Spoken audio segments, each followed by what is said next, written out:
Les habitants de Bakongo, deuxième arrondissement de Brazzaville, ont été réveillés aux premières heures du dimanche 19 mai 2024 par les détonations des obus. Tirés depuis Kinshasa, capitale de la République démocratique du Congo, suite aux altercations de l'armée et actes d'incivisme perpétrés par des présumés malfrats dans cette capitale, ces obus sont tombés sur 5 ruelles de ce quartier, notamment rue Archambault, Molle, Alexandrie, Béranger et Antonetti, occasionnant des dégâts énormes. Informé de la situation, le maire de Bakongo est allé constater l'ampleur des dommages et rassurer les victimes de l'assistance de l'État.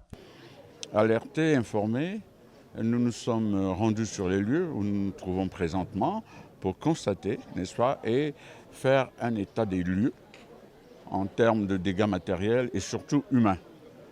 Nous sommes ici sur la rue Alexandrie.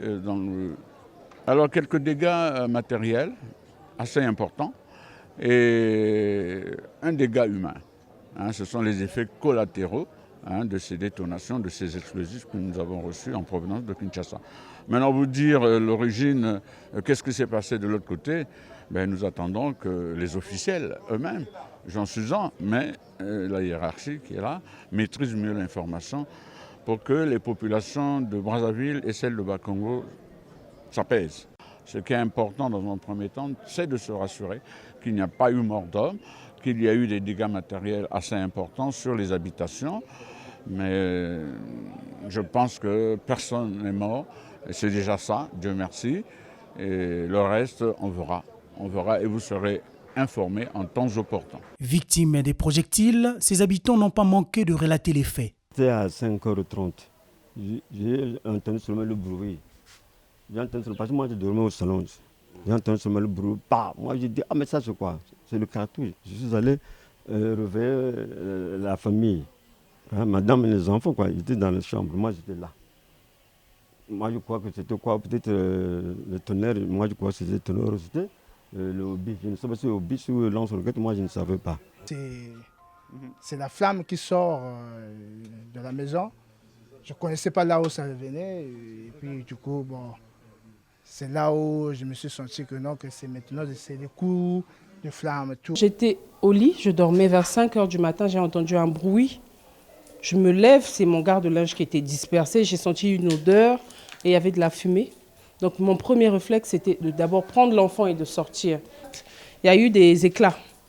Donc c'est la doudoune en fait qui a fait que, on dirait, a aspiré. Je ne sais pas comment ça s'est passé. En tout cas, c'est du coup les éclats ne sont pas revenus vers moi parce que mon lit était carrément en face du garde-linge.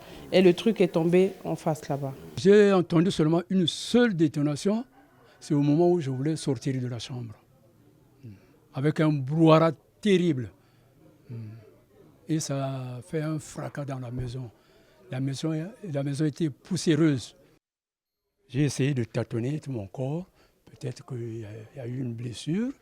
Et je me suis mis debout, couvert de poussière, sans pour autant regarder en haut ou bien à gauche, à droite. Peut-être qu'il y a quelque chose d'anormal.